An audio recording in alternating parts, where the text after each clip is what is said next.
Bismillahirrahmanirrahim. Assalamualaikum warahmatullahi wabarakatuh.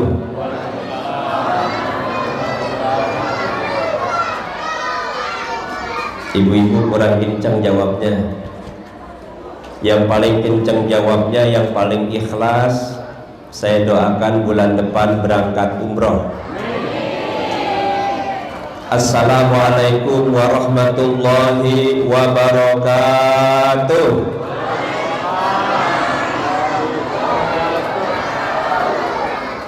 Semuanya berangkat, kumpulin duitnya. Innal hamdalillah nahmaduhu wa nasta'inuhu wa nastaghfiruh wa na'udzu billahi min shururi anfusina wasayyiati a'malina may yahdihillahu fala mudhillalah wa may yudlil fala hadiyalah. Asyhadu an la ilaha illallah wahdahu la syarikalah wa asyhadu anna Muhammadan abduhu wa rasuluh. Allahumma salli ala sayyidina Muhammadin wa ala alihi wa sahbihi ajma'in, amma ba'd. Para orang tua yang saya hormati, para guru, para asatiz, para alim ulama, tokoh masyarakat, juga para jajaran RW, RT, dan yang saya banggakan, yang saya hormati, pengurus DKM Mushola Al-Furqan, juga panitia pelaksana peringatan Maulid Nabi Muhammad Sallallahu Alaihi Wasallam. Bapak Ibu yang dimuliakan Allah,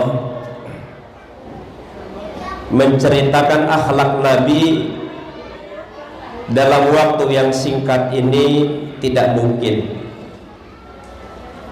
Bahkan rasanya sesering apapun kita melaksanakan peringatan untuk mengambil ibrah, mengambil pelajaran, menceritakan tentang uswah hasanah manusia termulia sepanjang zaman, tidak juga akan pernah sampai pada kesempurnaan. Kenapa? Karena akhlak Rasulullah adalah Al-Quran. Ibunda Aisyah pernah ditanya, apakah akhlak Rasulullah? Kana khuluquhul Quran. Akhlak Rasulullah itu adalah Al-Quran. Dan para ulama sejarah mengatakan bahwa Nabi Muhammad itu Nabi akhir zaman. Nabi Muhammad itu adalah Al-Quran yang berjalan. Kata-katanya, sikap tingkah lakunya, perbuatannya, semuanya itu berdasarkan wahyu. In huwa illa wahyu yuha. Jadi sangat jauh perbedaannya dengan kita.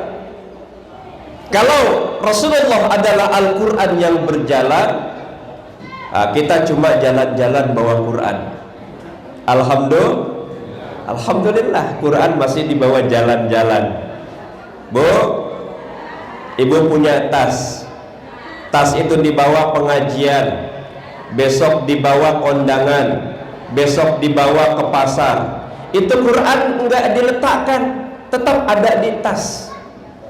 Maka nanti di akhirat ibu, Quran akan berterima kasih karena di dunianya diajak jalan-jalan. Ya. Quran berterima kasih karena di dunia diajak jalan-jalan. Jadi perbedaan kita dengan Nabi apa? Kalau Rasulullah adalah Al-Quran yang berjalan, kita cuma jalan-jalan bawa alhamdulillah. Nanti insya Allah tasnya masuk surga. Amin. Ya.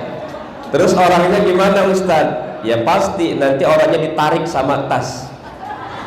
Karena yang nyangkil tasnya itu orangnya. Jadi Qurannya masuk surga, tasnya masuk surga, orangnya ikut masuk, paling tidak karena penghormatan kepada Al-Quran. Salah satu nama dari sekian nama Al-Quran itu adalah Al-Furqan. Dan kita sekarang sedang berada di dalam Al-Furqan. Al-Furqan. Ya, nama Al-Quran ini terletak di beberapa ayat dalam Al-Quran, terutama di dalam surah Al-Baqarah ayat 281. Ketika Allah turunkan Al-Quran, Allah menginformasikan kepada kita kapan Quran itu turun. A'udzu billahi minasy syaithanir rajim. Bismillahirrahmanirrahim. Syahrul Ramadan allazi unzila fihil Qur'an hudan linnasi wa bayyinatin minal huda wal furqan.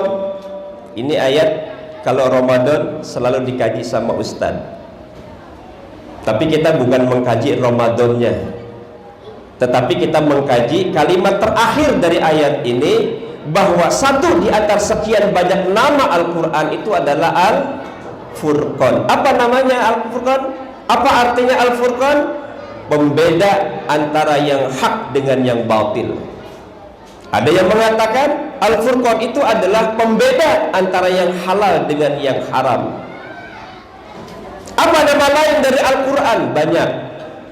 Para ulama berbeda-beda pendapat. Di dalam kitab Mabahis fi Ulumil Quran, Makna Al-Qattan mengatakan beberapa nama-nama dari Al-Quran itu adalah Al-Huda, sebagaimana ayat yang tadi sebutkan. Yang kedua adalah At-Tanzil. Apa itu At-Tanzil? Sesuatu yang diturunkan. Yang ketiga adalah As-Sifa. Dia adalah As-Sifa'ul lima fis sudur, obat penyembuh bagi penyakit yang ada di dalam hati kita. Kemudian apalagi Az-Zikr, pemberi peringatan. Banyak nama-nama Al-Quran, dan semua nama-nama itu menandakan kemuliaan Al-Quran. Nah, hari ini kita kumpul di tempat ini memperingati sebuah peristiwa besar dalam sejarah kehidupan manusia. Allah Subhanahu wa ta'ala mengutus seorang nabi yang kemudian kita kenal dengan Nabi akhir zaman. Bapak Ibu sepakat Nabi Muhammad Nabi akhir zaman? Sepakat. Maka Muhammadun aba ahadin min rijalikum walakin Rasulullah wa khataman nabiyyin. Ayat ini ketika kita berziarah ke makam Rasulullah di Madinah, persis di atas pintu Nabi diletakkan kalimat ini agar umat Islam yang berziarah membaca pesan itu, bahwa Nabi Muhammad adalah Nabi akhir zaman. Tidak ada Nabi setelah Rasulullah Muhammad, dan tidak ada kitab setelah Al-Quranul Karim. Titik. Ya, ini peringatan yang sangat jelas. Kenapa itu diperingatkan? Karena hari ini, beberapa waktu periode ini, banyak orang-orang yang kurang yakin kalau Nabi Muhammad itu Nabi akhir zaman. Karena ketidakyakinan mereka, kemudian banyak orang muncul mengaku Nabi. Betul Bu? Di Jakamulia ada orang yang ngaku Nabi enggak? Halo? Bu? Enggak ada, Alhamdulillah. Tetapi melihat sejarah turunnya wahyu yang kemudian disempurnakan oleh Rasulullah dengan sunnahnya, sesungguhnya sudah sempurna Islam. Tetapi dalam sejarah juga kita temukan selalu ada orang-orang yang muncul ke permukaan mengakui bahwa mereka adalah utusan Allah. Kalau kita bicara sejarah di masa lalu, banyak orang-orang yang ngaku jadi nabi. Ya, ada Musailamah Al-Kadzab, itu hidup pada masa Abu Bakar Siddiq, dan dia hidup juga pada masa Rasulullah. Apa yang dilakukan oleh sahabat ketika mendengar ada seorang yang mengaku nabi? Bu, Bapak, ini ngantuk apa serius? Silakan dinikmati makanannya. Kalau penceramah mah biasanya dibungkusin aja. Ya. Apa yang dilakukan oleh para sahabat ketika ada orang yang mengaku nabi di zaman itu? Allahu Akbar. Banyak penentang Rasulullah Sallallahu Alaihi Wasallam, banyak musuh Rasulullah Sallallahu Alaihi Wasallam. Salah satunya adalah Musailamah Al-Kazzab. Jadi ditambah kalimat Al-Kazzab, maknanya adalah pendusta.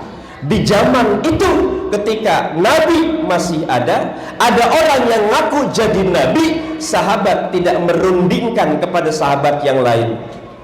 Apa yang dilakukan? Ini agak keras juga ngomong dikit ya Pak ya, karena sekarang ini orang yang menistakan agama itu cuma dipenjara 2 tahun kemudian dilepas. Betul? Padahal menista agama, menista Al-Quran, menista Rasulullah Muhammad Sallallahu Alaihi Wasallam. Ada seorang sahabat namanya Al-Wahsi. Sebelum dia masuk Islam, berkomplot dengan wanita yang bernama Hindun. Hindun seorang wanita bangsawan. Dia adalah istri Abu Sofyan. Ketika peperangan Uhud, dia berdendam ingin membunuh pamannya Nabi, yaitu Hamzah bin Abdul Muttalib.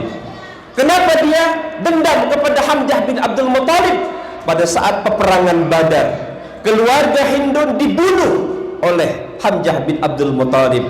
Maka dia berkeras hati, maka dia berazam, maka dia bertekad, lihat Hamzah, nanti ketika ada peperangan lagi, aku akan membunuhmu dan aku akan memakan perut dan jantungmu. Luar biasa. Itu sejarah Nabi dulu ya. Apa yang terjadi ketika perang terjadi di Jabal Uhud di Madinah? Hindun membayar seorang budak yang bernama Al-Wahsi. Al-Wahsi, sini kamu, siap juragan.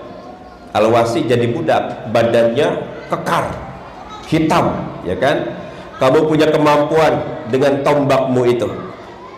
Aku akan membayar kamu jika engkau bisa membunuh Hamzah. Apa yang terjadi? Siap. Sebelum peperangan, Al-Wahsi berlatih. Sasarannya cuma satu, yaitu Hamzah bin Abdul Muttalib.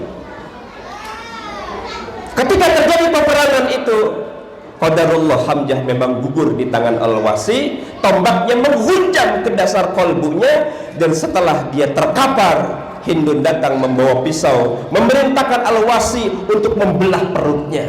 Diambil itu hatinya, dimakan oleh Hindun. Itu saking bencinya kepada Hamzah bin Abdul Muttalib. Tapi sejarah tidak berhenti di situ. Islam semakin berkembang, umatnya semakin banyak, Rasulullah semakin kuat, akidah semakin mantap. Maka kemudian dua orang musuh Islam itu pun di akhir ujung mereka mendapatkan cahaya hidayah. Al-Wahsi masuk Islam, kemudian juga Hindun masuk Islam.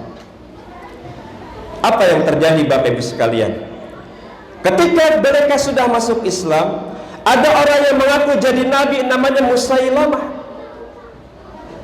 Dan karena Nabi pernah mengatakan tidak ada nabi setelahnya, maka sahabat sangat amat geram kalau ada orang ngaku nabi. Maka Al-Wahsi mengambil tombaknya, tombak yang dulu pernah digunakan untuk membunuh orang yang paling dicintai oleh Islam, sekarang dia gunakan untuk membunuh orang yang paling dibenci Islam, yaitu Musailamah Al-Kazzab. Maka dia datang tanpa rapat dulu sama teman-teman sahabat, langsung datang menghunjamkan tombaknya kepada Musailamah. Ini bukan memprovokasi orang yang masuk atau orang yang kemudian ngaku nabi, besok pengurus majelis taklim Al-Furqan bawa tombak, ya. Tiba-tiba Pak Subur bawa pacul ke rumah, ya kan, siapa yang ngaku jadi nabi, gua pacul kepalanya. Hukumnya berbeda. Memang secara akidah hukum Islam seperti itu. Penghina nabi itu harus dibunuh. Tapi Indonesia ini bukan menegakkan hukum Islam. Ada yang tanya, Ustadz, sebetulnya Indonesia ini negara apa sih? Terus saya bingung juga jawabnya. Dibilang negara Pancasila, enggak Pancasilais. Dibilang negara Islam juga nggak ada hukum Islam yang berlaku, hanya sedikit saja. Jadi Indonesia ini Islam bukan, Pancasila bukan, jadi negara bukan-bukan. Ya. Halo, maaf ini ya. Kalau bicara akidah memang harus tegas, Pak. Ya, sekarang ini banyak orang yang tanpa sadar mereka menodai akidahnya. Terakhir kemarin, ketika Paus berkunjung ke Indonesia, itu kan viral tuh, ya, begitu luar biasanya penghormatan kepada seorang tokoh non Muslim, luar biasa. Menteri cium tangan bolak-balik, ya, seorang ulama sampai mencium kepala si Paus itu. Boleh nyium Paus, Bu? Boleh nggak nyium Paus? Boleh kalau pausnya di laut. Ya, halo. Jadi ibu nangkep ikan paus, boleh ibu cium? Silakan kalau ibu mau, nggak haram hukumnya. Tapi kalau seorang tokoh, seorang ulama, seorang yang cerdas, dan kemudian begitu luar biasa menyambut sampai dia menciumnya, memberikan kesempatan yang berharga di Masjid Istiqlal, dipertanyakan juga ini akidahnya. Mereka memiliki misi, mereka memiliki tujuan untuk membangun citra kebaikan kepada umat ini agar nilai-nilai toleransi seakan-akan berjalan di Indonesia ini. Jadi atas nama toleransi semuanya dibolehkan, Ibu. Betul tidak? Halo? Jadi boleh nyium paus? Mau? Ya. Boleh. Paus yang di laut, ya. Islam itu punya ciri khas. Bapak Ibu sekalian, seorang ulama besar, Al-Imam Ibnu Taimiyah, beliau mengatakan bahwa seorang muslim dan muslimah harus memahami prinsip dasar Islam yang paling mendasar. Apa itu Islam? Di dalam kitab yang sangat kecil, ya, beliau mengatakan ada 3 prinsip dasar Islam yang tidak boleh diabaikan oleh kita. Yang pertama adalah al-Islam, al-istislamu lillahi bitauhid, wal inqiyadu lahu bitta'ah, wal bara'atu minasyirki wa ahli. Ini Islam. Yang pertama adalah al-istislamu lillahi bitauhid. Islam itu adalah berserah diri kepada Allah dengan selalu mentauhidkannya. Tauhid ini inti ajaran Islam. Seluruh nabi yang diutus dari Nabi Adam sampai Nabi akhir zaman Rasulullah mengajarkan ajaran tauhid, mengajak manusia kembali dasar tauhid agar manusia tidak tersesat, agar manusia tidak terjebak oleh nilai-nilai keduniaan. Termasuk Rasulullah Muhammad Sallallahu Alaihi Wasallam. Maka nilai-nilai tauhid ini penting dikembangkan, penting ditumbuhkan, penting dikaji ulang, Bapak Ibu sekalian. Kenapa? Problem persoalan manusia dengan tingkat moralitas yang sangat ambruk hari ini bagi umat Islam karena tauhidnya tidak mantap. Tauhid sebetulnya ujungnya, betul? Bu, kalau tauhid udah mantap, keyakinan kepada Allah udah pasti, nggak bakalan umat Islam itu khawatir hidupnya, nggak bakalan umat Islam itu takut hidupnya, nggak bakalan umat Islam itu gelisah hidupnya. Dan saya tulis di buku itu, Pak D, Membuka Mata Hati. Kenapa kita umat Islam yang punya keyakinan kepada Allah hidupnya takut, hidupnya gelisah, hidupnya khawatir? Penyebab kegelisahan, ketakutan, dan kekhawatiran akan hidup sebetulnya satu. Apa itu? Karena kita tidak mampu menjadikan Allah sebagai sumber kekuatan. La haula wa la quwwata illa billahil aliyil azim. Itu sebetulnya kuncinya. Ya. Lihat bagaimana keyakinan Rasulullah akan pertolongan Allah Subhanahu wa taala. Ketika Nabi dikejar malam menuju Madinah pada saat malam hijrah. Bunda, dengerin, jangan main handphone aja. Halo? ngaji main handphone, di rumah main handphone, belanja main handphone. Ya, andaikan itu handphone bisa bicara, dia akan mengatakan, apa kata handphone? Ternyata aku lebih baik daripada suamimu. Aku engkau pegang setiap waktu, tapi suamimu engkau pegang kadang-kadang. Betul? Ini handphone ini memang Masya Allah Pak, itu teknologi nggak bisa disalahkan, produk manusia. Ya, tapi jangan dikira bahwa pengaruh handphone itu tidak berpengaruh terhadap akidah, tidak berpengaruh terhadap ibadah, tidak berpengaruh terhadap akhlakul karimah.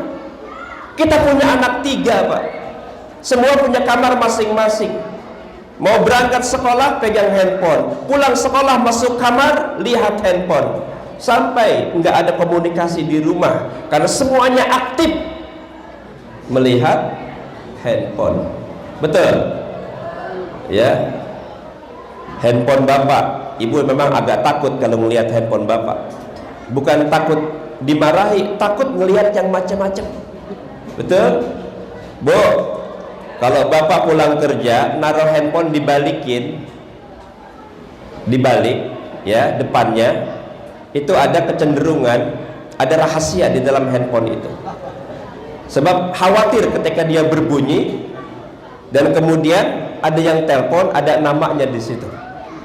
Ya, ibu lagi nyuci piring, handphone bapak bunyi, bapak lagi di kamar mandi, lewat lihat handphonenya, berdering, ada nama di situ Sahrini. Wah, ternyata pantas selama ini bapak WA-an, ya, menghindar dari saya.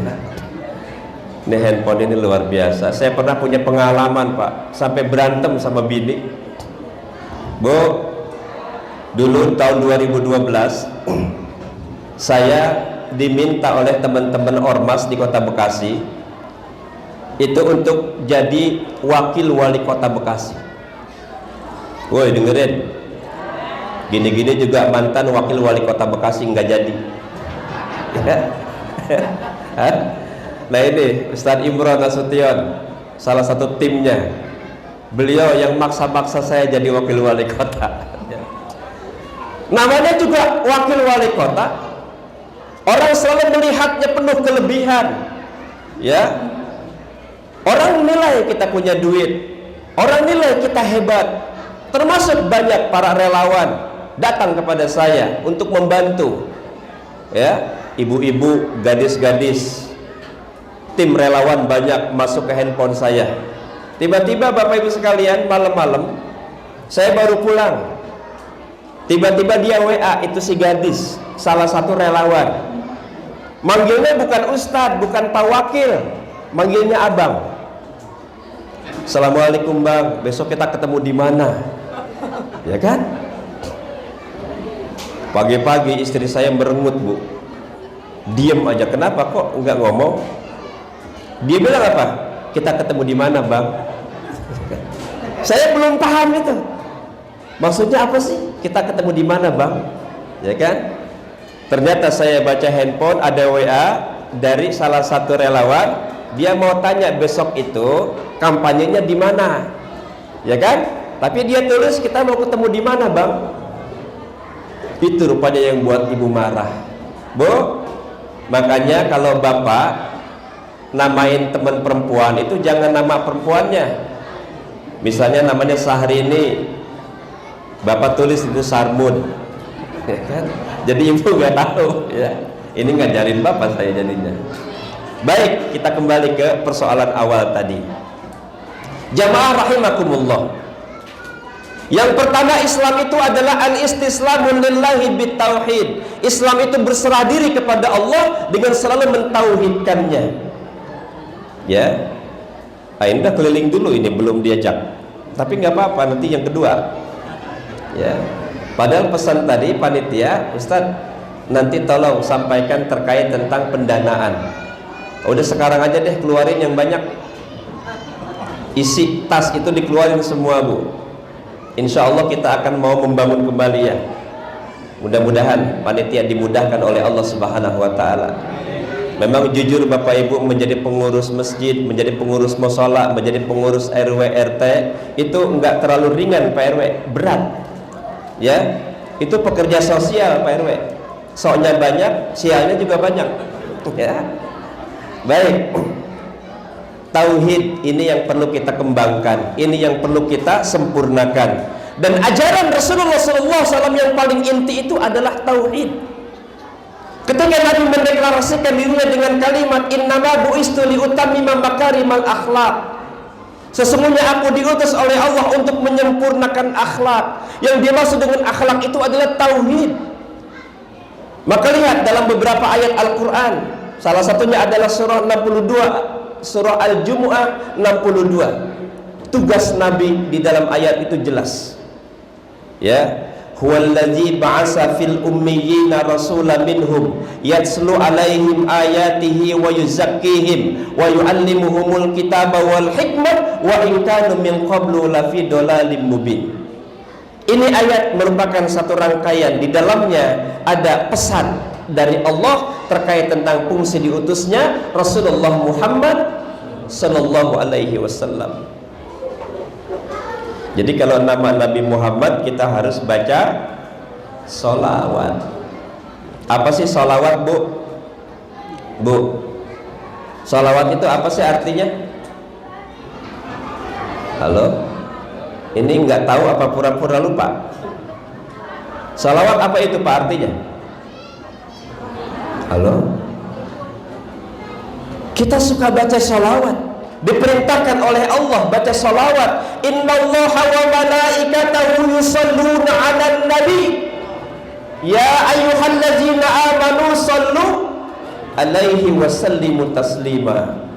Allah dan para malaikatnya bersalawat atas Rasulullah Muhammad sallallahu alaihi wasallam. Allah saja bersalawat, malaikat saja bersalawat, kita umatnya bersalawat atas Rasulullah. Ya, kalau kita sudah tahu salawat kita kepada Nabi diajarkan oleh Rasulullah melalui ibunda Aisyah. Allahumma salli ala Muhammad wa ala ali Muhammad kama sallaita ala Ibrahim wa ala ali Ibrahim wa barik ala Muhammad wa ala ali Muhammad fil alamin innaka Hamidun Majid. Itu salawat. As-salawat itu jamak dari as-salah. Maknanya apa? Doa. Jadi salawat itu artinya doa. Kita mendoakan Rasulullah. Allah saja mendoakan Rasulullah. Tapi bentuk salawat Allah berbeda, bentuk salawat malaikat berbeda, bentuk salawat kita berbeda.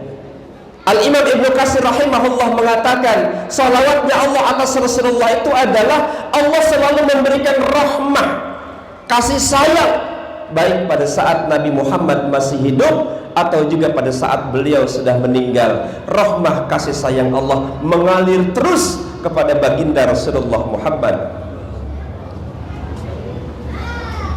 Kalau Allah yang memberikan rahmat, sudah barang pasti Nabi Muhammad selamat. Malaikat, apa salawatnya malaikat? Malaikat salawatnya adalah memintakan ampun, istighfar untuk Rasulullah Muhammad sallallahu alaihi wasallam. Kita umatnya ini bersalawat dengan kalimat Allahumma salli ala Sayyidina Muhammad wa ala ali Sayyidina, dan seterusnya. Ustaz, kalau bacaan-bacaan salawat selain itu apakah disebut salawat? Iya. Ketika kita memaknai salawat adalah doa, maka banyak untayan kata, kalimat syair yang ditujukan untuk Rasulullah Muhammad sallallahu alaihi wasallam. Ya, seperti yang banyak berkembang di mana-mana, banyak bentuknya untuk memuliakan Nabi. Ya Nabi salam, ya Rasul salam, salam alaika, ya Habib salam, salawatullah.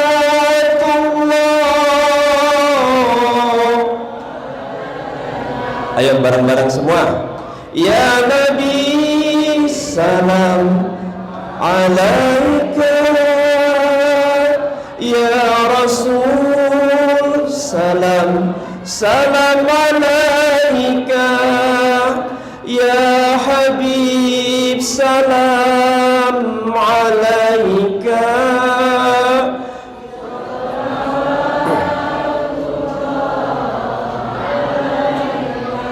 Allahumma salli wa sallim wa barik alaihi. Enak ibu dengerin sholawat ya. Didik anak kita dengan memperdengarkan bacaan sholawat. Lagi gendong anak masih kecil, cucu, bacain sholawat. Allahumma sholli ala. Itu anak ibu langsung tidur ya. Tapi karena orang tuanya kepengen anaknya jadi artis, lagi digendong digoyang-goyang, lagunya dangdut, goyang dombret, goyang dombret. Wah, ini orang tua durhaka sama anaknya. Ada orang tua durhaka sama anaknya? Ada satu asar riwayat di zaman Umar Rasulullah, Umar radhiyallahu anhu. Umar, sahabat Umar ini luar biasa. Sebelum masuk Islam, pedangnya bersimbah darah, kebencian terhadap umat Islam. Tapi ketika dia masuk dalam cahaya hidayah Islam, lembutnya luar biasa. Di zaman Umar, ada orang tua dari gurun, ya, dari gurun datang. Umar sudah jadi khalifah, Bu. Ada orang kaya, orang miskin, orang kecil menghadap Umar bin Khattab, dan itu langsung tanpa ada protokol, Pak. Kadang-kadang Umar tidur di depan rumahnya yang ada pohon korma. Bayangkan presiden itu, Pak, ya, presiden itu tidur di bawah pohon korma, nggak ada protokolernya, nggak ada orang yang menjaganya. Siapapun boleh bertemu dengan beliau tanpa ada halangan. Nah, kita sekarang jangankan presiden, Pak, jangankan wali kota, Pak, jangankan camat, lurah, Pak, ketemu RW aja, ini baru sekarang di masjid. Betul Pak RW ya? Ya susah. Kalau ketemu Pak RW ke rumah, biasanya tuh ada suara assalamualaikum, dia lihat di jendela. Wah, ini pasti orang cuma minta tanda tangan doang. Ya. Orang tua datang menghadap. Wahai orang tua, ada apa? Wahai Umar, ya khalifah, aku datang dari jauh-jauh sampai aku berdebu jalan. Hanya satu tujuan, wahai Umar. Apa itu? Aku ingin melaporkan kedurhakaan anakku kepadaku. Jadi ada orang tua yang didurhakai anaknya, lapor kepada Umar bin Khattab. Kalau sekarang ibu anaknya durhaka, lapor sama wali kota, diterima enggak? Halo? Apa kata wali kota? Emang urusan gua? Ya kan? Ya anak lu, bukan masalah gua. Masalah lu buat lu. Ya kan? Umar nerima, silakan duduk dulu, dijamu dulu itu bapak tua itu. Ceritakan, kok bisa terjadi begitu? Ya, diceritakanlah, wahai Umar, anakku ini luar biasa.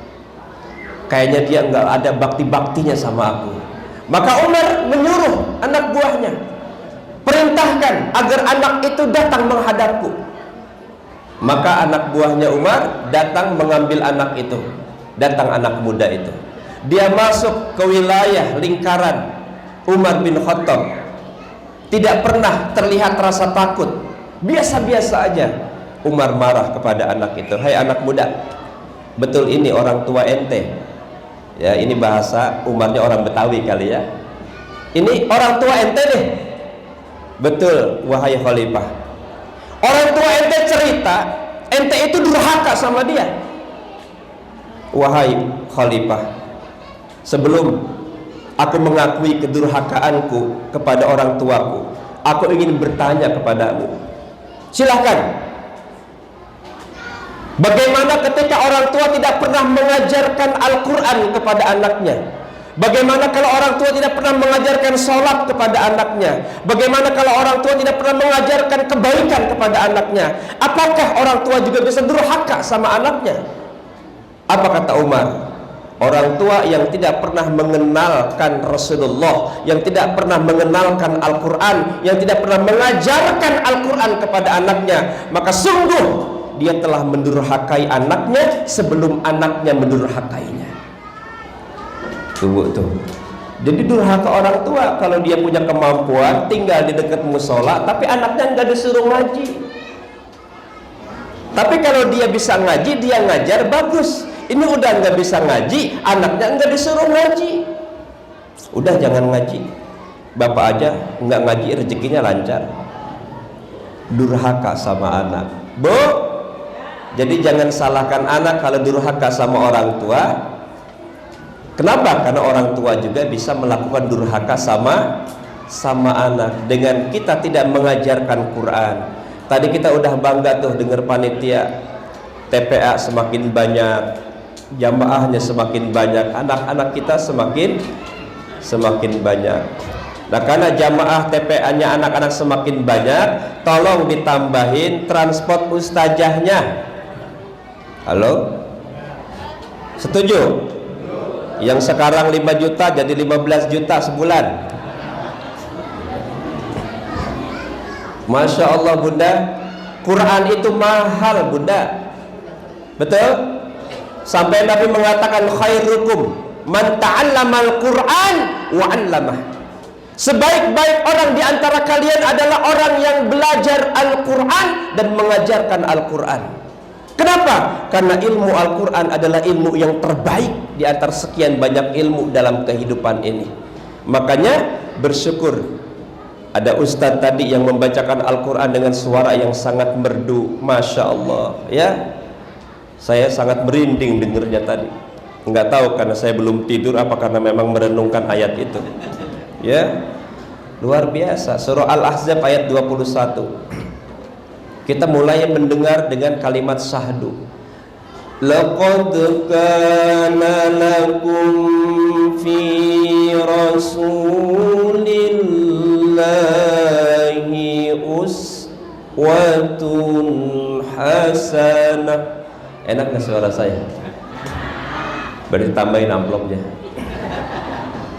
Ya, amplopnya doang. Ya. Sekarang itu ceramah nggak perlu amplop Pak, transfer. Ya, Ustaz Subur sudah transfer tadi ke saya. Sudah saya lihat, cek. Jadi saya datang. Ya. Sekarang kalau ceramah saya cek dulu, kalau belum transfer saya bertahan dulu di luar. Ya. Laqad kana lakum fi rasulillahi uswatun hasanah. Masya Allah, ini suara lagi serak Pak. Kalau nggak serak, ini begini-gini juga. Ya.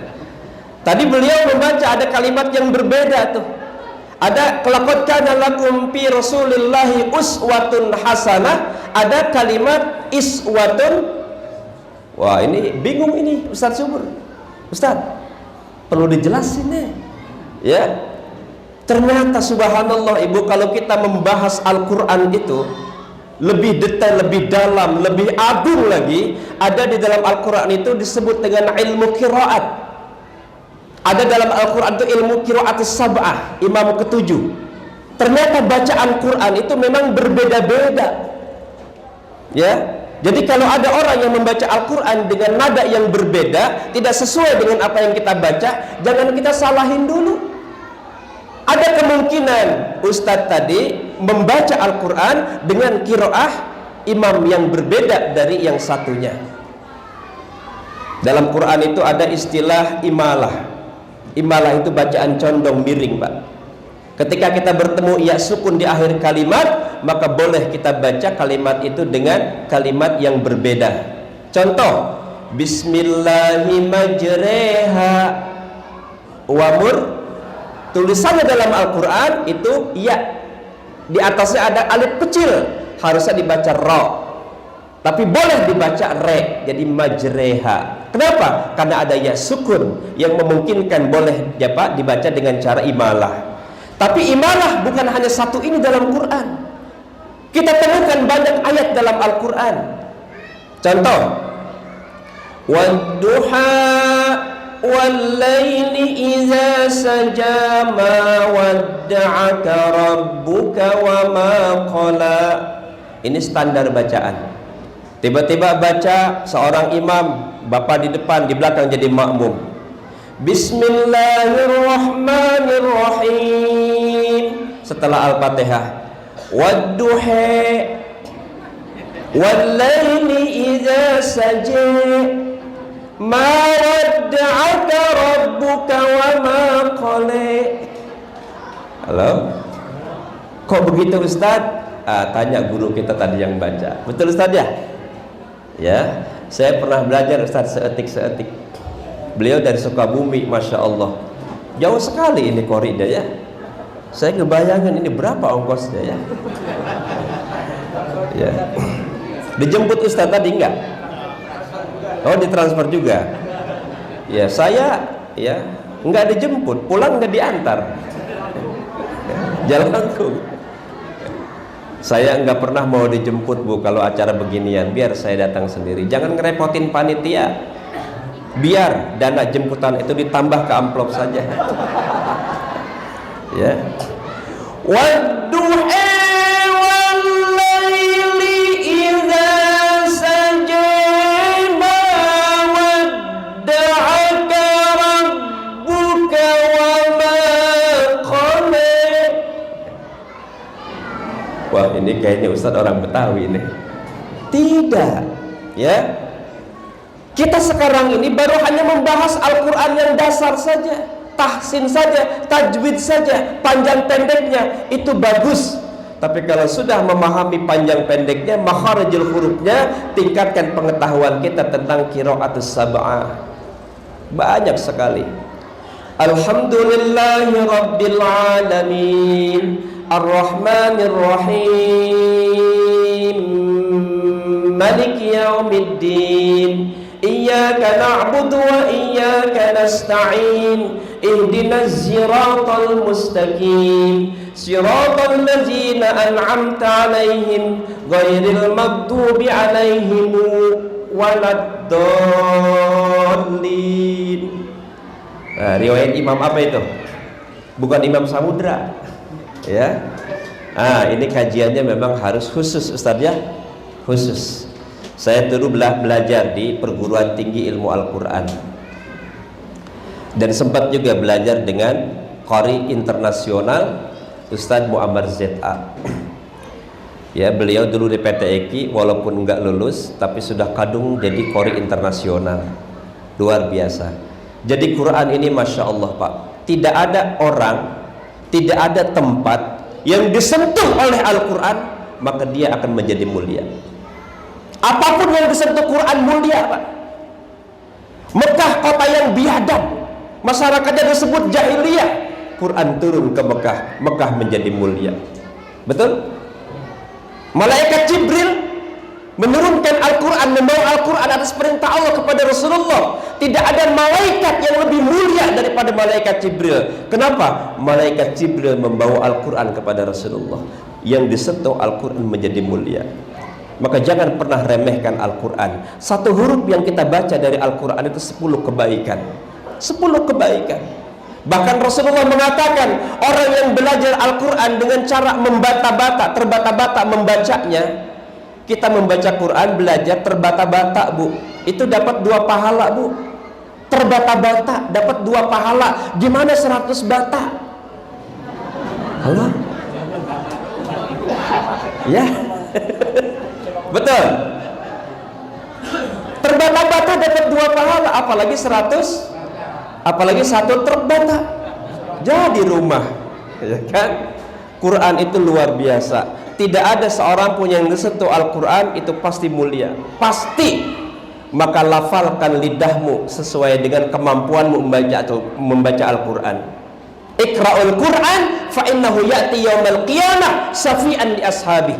Bacalah olehmu Al-Quran, sebab nanti pada hari kiamat Quran memberikan syafaat kepada kalian yang membacanya. Subhanallah. Ya, sekarang sudah banyak tuh rumah-rumah tahfiz Quran. Alhamdulillah Pak.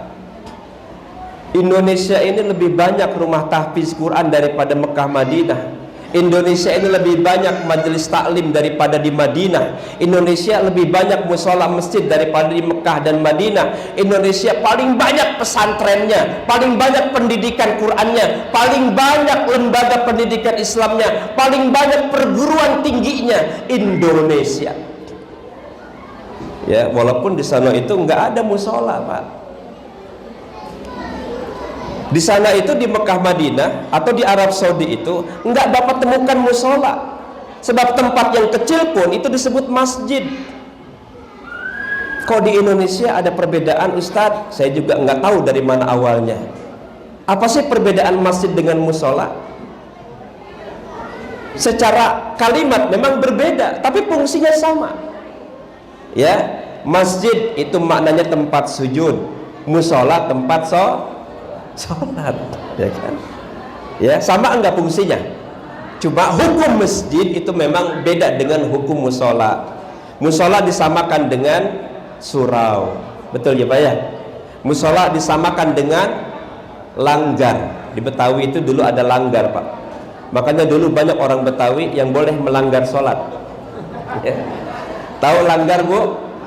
Biasanya dia pondok kecil, di sampingnya ada kali kecil. Itu namanya langgar, ya. Dulu orang Betawi itu sering sholatnya di langgar. Serius ya? Kok begitu Ustaz? Iya, langgar itu surau. Nah, perbedaannya antara masjid dengan musola ini terkait dengan hukum penggunaannya. Ya, ada masjid jami. Sebetulnya masjid jami itu kan terkait dengan jamaah. Sebetulnya maknanya sama dengan musola. Cuma masyarakat kita membedakan masjid itu adalah satu tempat yang digunakan oleh umat Islam secara keseluruhan demi kepentingan ibadah sholat. Sementara kalau surau musola, di rumah kita kan ada kamar kecil yang sering kita jadikan musola. Apakah boleh kita masuk ke kamar kita yang disebut musola pada saat ibu haid? Boleh. Tapi kalau masuk ke masjid nggak boleh, ya. Sebab fungsi musola di rumah kita itu boleh kita pindah, boleh kita gunakan yang lain. Artinya apa? Musola tempat sholat di rumah kita boleh kita datangi walaupun ibu-ibu dalam keadaan datang bulan. Tapi kalau di masjid, ibu tidak boleh masuk ke dalamnya. Betul? Musola dan masjid ini sebetulnya juga nggak ada masalah dijadiin masjid, ya. Apalagi ada satu dalil yang mengatakan bahwa kalau kita berjamaah lebih dari 40 orang, maka boleh digunakan tempat ini jadi masjid. Dan jangan pernah takut enggak kebagian jamaah. Juga jangan tarik-menarik antar jamaah. Masjid kita gunakan, siapapun yang menggunakan boleh-boleh saja. Apalagi berantem antar pengurus Halo? Di sini mah kayaknya nggak begitu ya. Ya, jadi aneh Bapak Ibu kalau ada pengurus berantem. Aneh. Sebetulnya dia hidup dari masjid apa mau menghidupkan masjid? Ya. Halo. Jadi ada orang yang menghidupkan masjid dan ada orang yang hidup dari. Nah, itu beda ya. Ada orang yang menghidupkan Islam dan ada orang yang hidup dari Ada orang yang hidup dari Quran dan ada yang menghidupkan Quran. Siapa mereka orang yang hidup dari Quran? Mereka orang yang mendakwakan, mensiarkan Al-Quran. Kita punya kewajiban terhadap Quran. Yang pertama mengimani Quran, yang kedua mempelajari Quran, yang ketiga apa Bu? Mengimani Quran, mempelajari Quran, mentadaburi Quran, mengamalkan Quran, mensiarkan Quran. Bagaimana caranya? Enggak penting kita harus banyak hafal Quran, tapi diri kita, pribadi kita, inilah yang menjadi nilai dari kandungan Al-Quran. Sebagaimana Rasulullah SAW, pribadinya, kata-katanya, perbuatannya itu adalah Al-Quran. Rasulullah Al-Quran yang berjalan. Ya, jadi Islam yang pertama apa tadi? Al-Islamu al-istislamu lillahi bitauhid. berserah diri kepada Allah dengan mentauhidkannya. Yang kedua sekarang, prinsip Islam, al-inqiyadu lahu bitta'ah, tunduk kepada Allah dengan senantiasa mentaati perintahnya. Tunduk itu maknanya ibadah. Ada 3 aspek ibadah. Yang pertama at-ta'ah, ketundukan, ketaatan kepada Allah. Yang kedua al-khudu, ketundukan kepada Allah. Yang ketiga at-tanassub. Apa itu? Pengabdian kepada Allah, ya. Jadi hakikat ibadah itu ada 3. Yang pertama at-ta'ah, yang kedua al-khudu, yang ketiga at-tanassub. Ketaatan, ketundukan, dan pengabdian. Inilah Islam. Dan yang keempat adalah al-bara'atu minasyirki. Yang ketiga adalah al-bara'atu minasyirki wa ahli. Orang yang beriman Islam itu mereka orang yang berlepas diri kepada bentuk-bentuk penghambaan kepada selain Allah, berlepas diri dari kesyirikan. Syirik itu dosa yang paling besar, dan kita tanpa sadar sering melakukan itu. Dari mana? Bagaimana kita bisa jatuh kepada kesyirikan? Maka saya menulis buku berjudul Ketika Cinta Didustai. Ada satu materi di dalamnya yang terkait dengan masalah syirkul mahabbah, syirik cinta. Nah, ini kita bicara cinta sekarang. Sampai jam berapa kita ini? Berapa menit lagi? Ya, masih lama. Capek juga ngomong. Masih asik. Iya, yang dengar asik. Ya, yang bicara terisak-isak. Bu, ibu tahu cinta? Cinta itu singkatan, Bu, cerita indah namun tiada abadi. Iya, ya. Buku saya tulis kecil itu cinta. Situ saya tulis 3 hari, Pak. Karena mengejar target. Ya. Ada 3 bentuk cinta. Yang pertama, cinta yang tertinggi nilainya. Kepada siapa kita berikan? Kepada Allah, kepada Rasulullah, kepada jihad fisabilillah. Yang kedua, tingkatan menengah. Kalau yang pertama itu hukumnya wajib, maka dikenal dalam istilah cinta itu mahabbah wajibah. Cinta yang bentuknya wajib, tingkatannya tertinggi, Allah, Rasul, jihad fisabilillah. Yang kedua, tingkatan menengah, dikenal dengan istilah mahabbah tabi'iyah, yang sifatnya tabiat, hukumnya mubah. Cinta anak kepada orang tua kepada anak, istri kepada suami, suami kepada istri. Cinta kita kepada harta, cinta kita kepada dunia, cinta kita kepada jabatan, masuk dalam kategori cinta tabiat yang hukumnya mubah, boleh. Betul? Jadi ibu, kalau bapak mencintai yang lain, setuju? Alhamdulillah, Pak. Ya, kalau gitu sekarang Pak silakan aja bapak cari aja yang lain. Ya, sebab itu ekspresi sunnatullah. Jadi ibu nggak mau menahan sunnatullah itu. Besok bapak cari yang muda. Jangan yang muda, Pak. Nabi aja nikah sama yang tua. Ya, Bu, mau nggak saya ceritain tentang istri Nabi? Mau? Bapak mau denger enggak? Baik.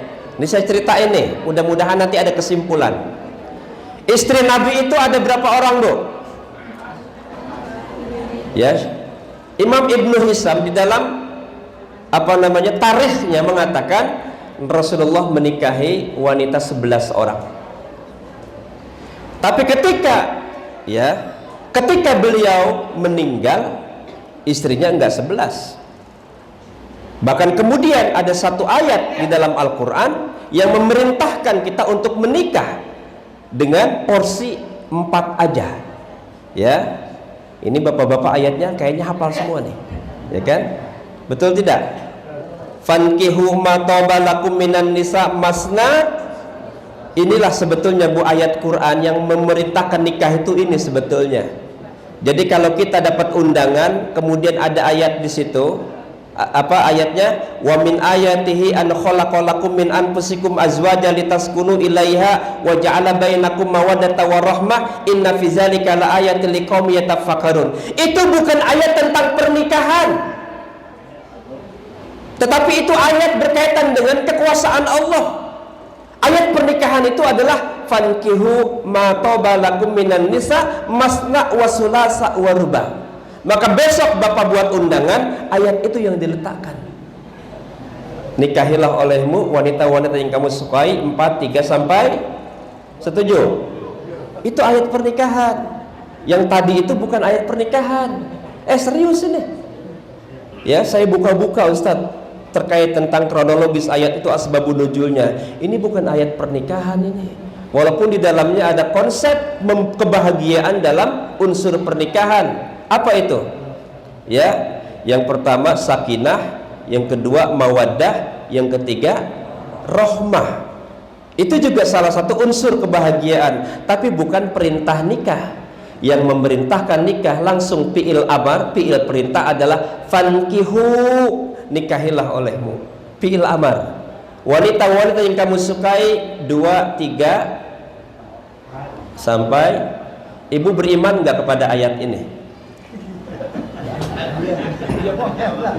Ibu percaya nggak ini ayat Allah? Percaya? Kalau ibu tidak percaya dalam satu kata ayat ini, maka ibu keluar dari Islam. Halo, serius ini? Ya. Oke.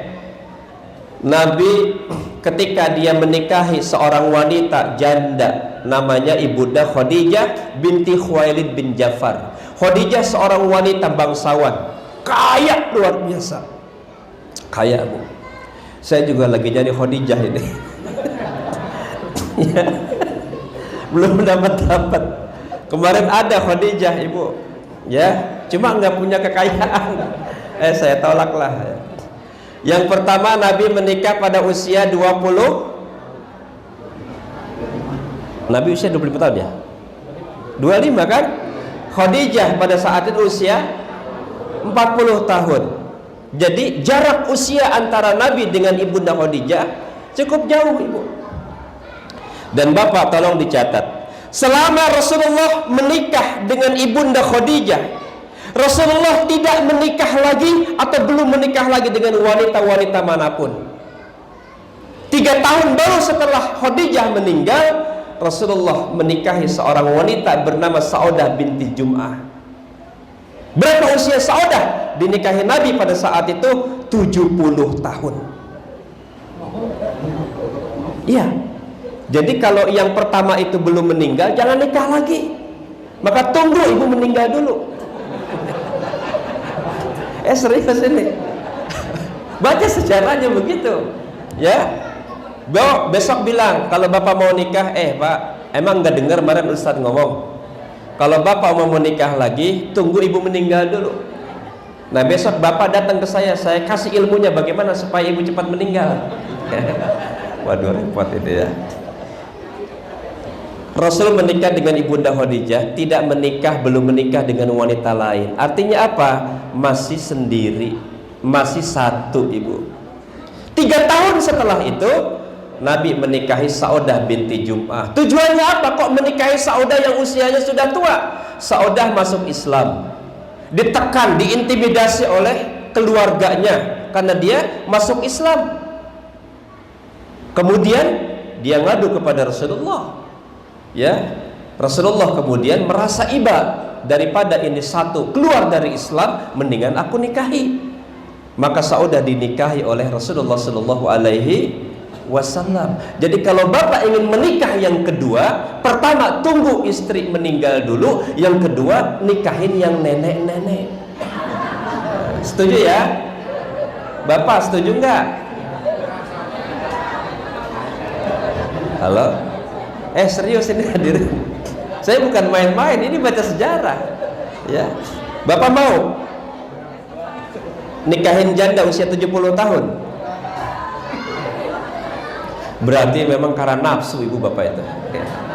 Oke. Ini banyak sebenarnya kisah cerita, tapi waktunya tidak panjang.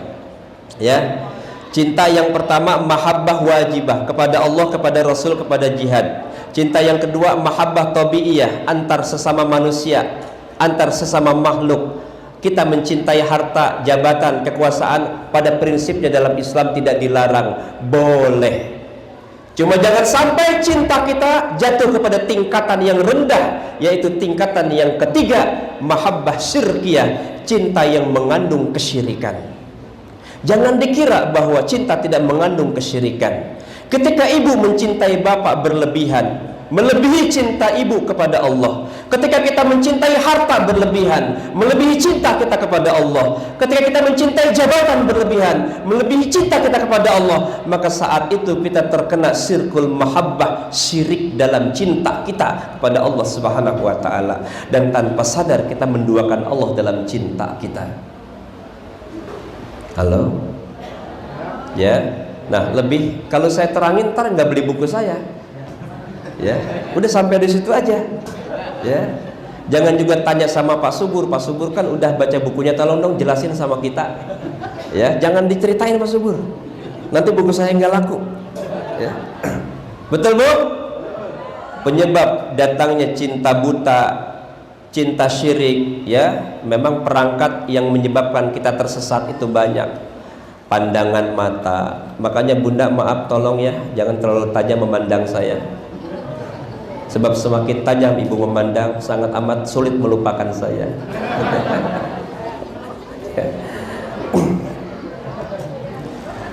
Ini di atas ada foto saya Bu. Panitia minta foto lewat Ustadz Imron. Saya pilih yang cakep-cakep. Ya, ini foto udah 12 tahun yang lalu Bu sebetulnya. Kan beda kan sama yang sekarang. Ini sebetulnya salah satu strategi supaya ibu-ibu datang. Ah, ngelihat ustadznya, ah kelihatan ganteng, ternyata enggak ganteng-ganteng amat toh, ya kan? Betul ya Bu ya? Ini saya 12 tahun Ibu yang lalu. Sekarang gimana Ibu melihat saya? Sama? Ya, mudah-mudahan pandangan pertama begitu menggoda. Selanjutnya, terserah Anda ya. 3 cinta itu, cinta kepada Allah, Rasul dan jihad masuk dalam cinta yang wajib. Cinta yang menengah itu cinta yang sifatnya tabiat, boleh hukumnya, tapi jangan sampai kita jatuh kepada cinta yang terlarang, yaitu cinta yang karena nafsu, cinta karena keinginan untuk membabi buta, bahkan cinta itu menyebabkan kita lupa kepada Sang Maha Pecinta. Siapa dia? Allah Subhanahu. Tapi memang jujur Ibu, ketika cinta datang, hari-hari terasa begitu bermakna. Ketika kita menatap wajah sang kita yang kita cintai, terasa hidup begitu berguna. Matanya begitu indah mempesona. Seakan-akan hidupku beliau betul-betul terpana. Aku lupa kepada siapa sebetulnya nilai kehidupan ini aku sampaikan. Cinta, apa kabar cinta?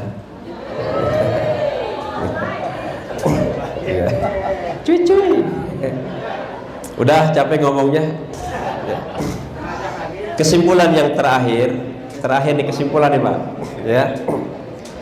Saya tidak menceritakan akhlak Nabi secara sempurna karena memang nggak mungkin.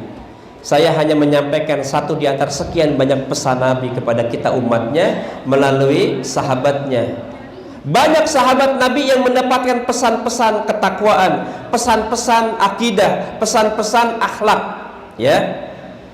Salah satu sahabat yang banyak meriwayatkan hadis ya adalah Abu Dzar Jundub, kemudian Mu'ad bin Jabal radhiyallahu an. Ada 3 pesan Nabi Bunda kepada Mu'ad bin Jabal. Pesan ini juga disampaikan kepada kita umatnya agar kita hidup dalam kebaikan, agar hidup mendapat keberkahan, agar hidup selalu dalam keselamatan. Apa itu? Ya, kepada Mu'ad bin Jabal Rasulullah berpesan, 1, ittaqillaha haitsuma kunt wa atbi'is sayyi'atal hasanata tamhuha wa khaliqin nas bi khuluqin hasanin. 3 nih. Dengerin Bu, catat dalam hati. Woi, jangan WA-an aja itu. Ya. Ini saya diundang buat ngomong ini. Ibu diundang buat denger. Ya.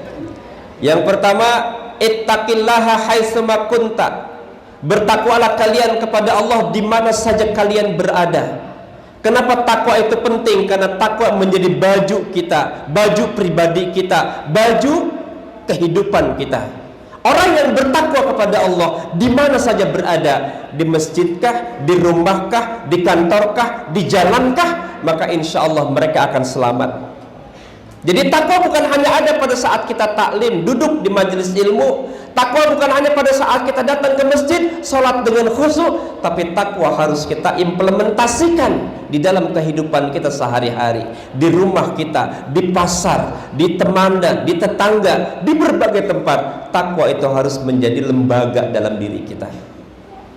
Ya, apakah kita sudah termasuk orang yang bertakwa? Insya Allah. Apa ciri-cirinya orang takwa itu? Ada 4, kata sahabat Ali bin Abi Thalib.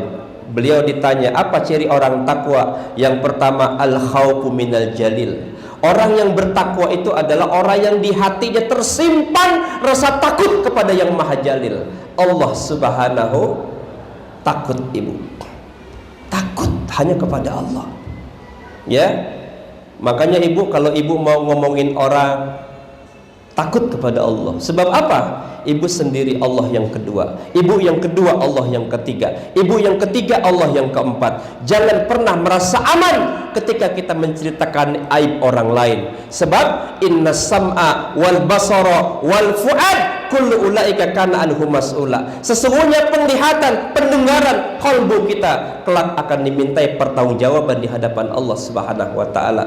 Tutup lisanmu, jangan engkau kotori dengan kalimat-kalimat dusta. Tutup matamu, jangan engkau kotori dengan pandangan-pandangan maksiat. Tutup hatimu dari segala macam persoalan yang menyebabkan hatimu ramai memikirkan dunia. Sebab selama dunia ada di tanganmu, selama dunia ada di kolbumu, maka Allah tidak akan pernah sampai kepada hatimu. Jadi virus-virus kolbu ini di dalam hati kita ini banyak sekali. Bu, ya, Al-Imam Ibnu Jauzi rahimahullah, beliau mengatakan, hati tidak akan pernah sempurna menuju Allah jika di dalam diri kita masih terkenal virus, terdapat virus. Apa virus itu? 1. Syirik yang dapat menodai tauhid. 2. Hawa nafsu yang cenderung meninggalkan ketaatan.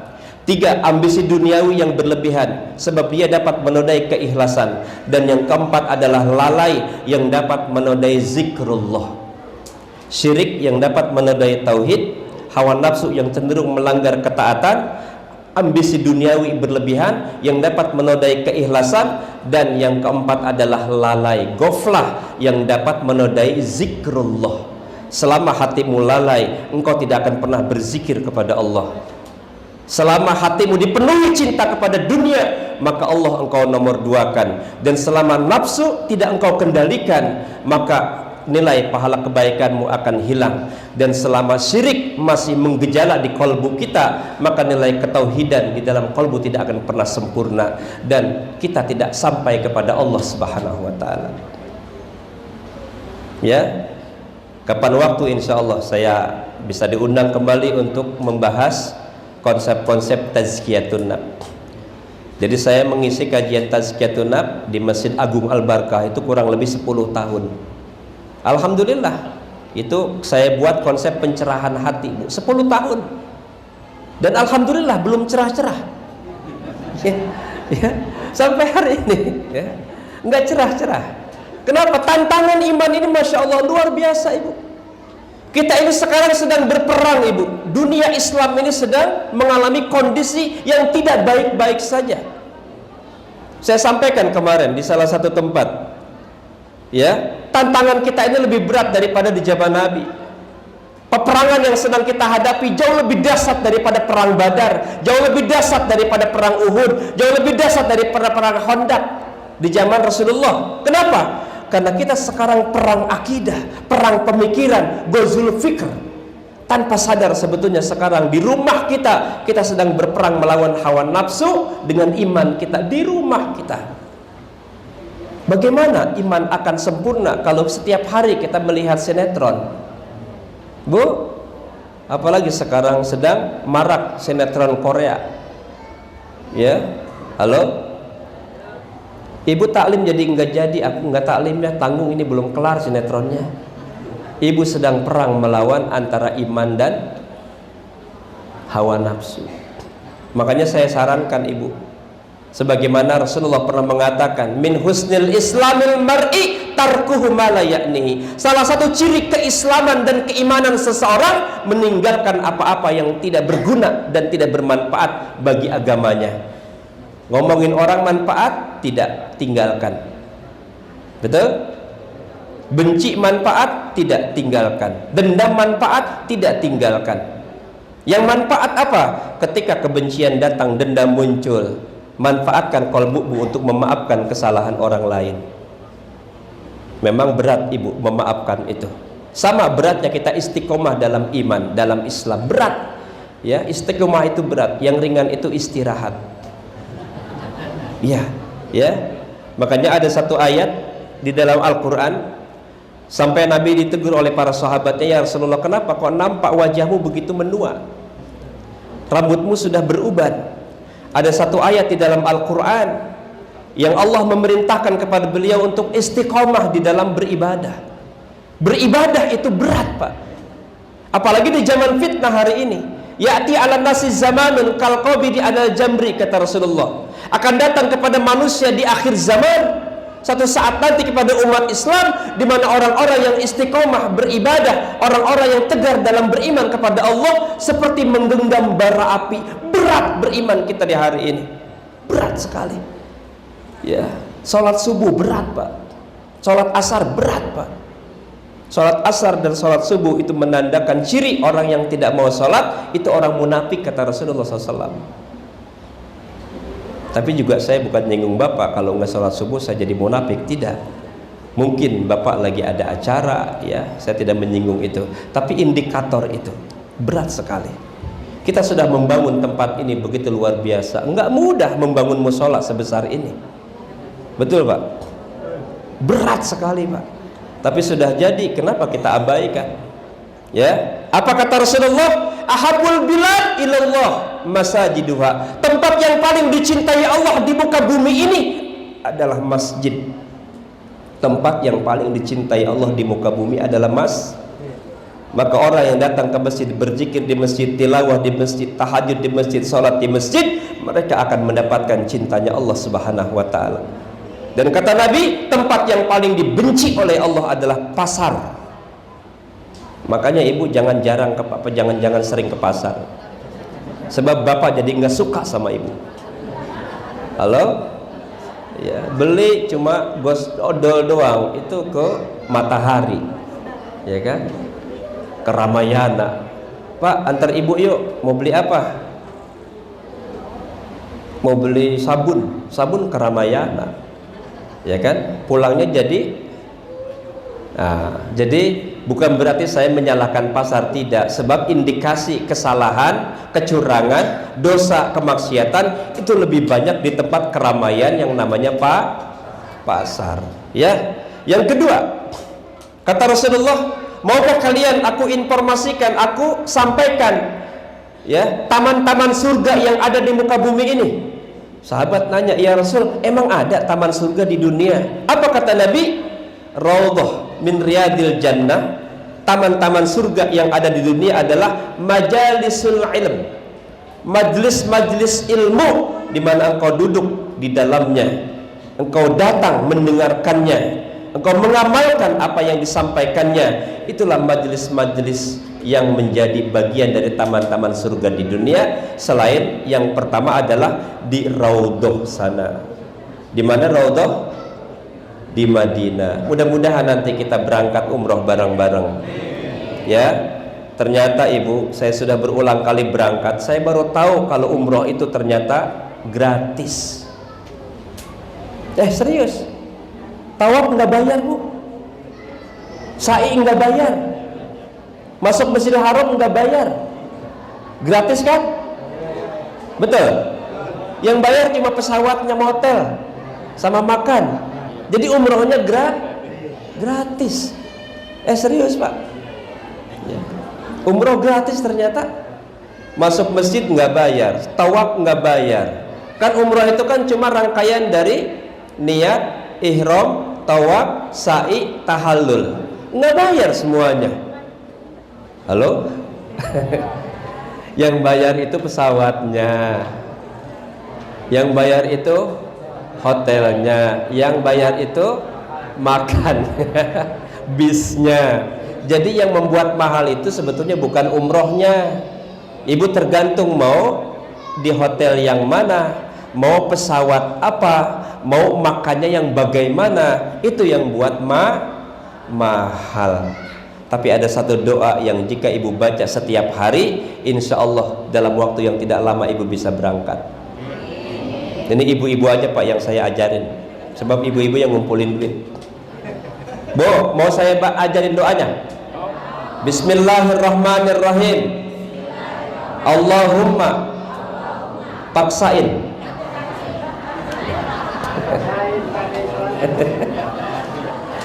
Ringkaskan Bu. Alhamdulillah. Ya, baik. Panjang sudah saya berbicara dan saya juga paham mendengar itu cuma kekuatannya itu sekitar 30 menit. Ini sudah lebih dari 30 menit. Jadi kalau udah 30 menit sebenarnya pendengaran udah mulai kabur, Pak. Ya. Saya lihat itu duduknya udah mulai nggak rapih. Ya, maklum ini pengajian kolonial. Bukan pengajian milenial.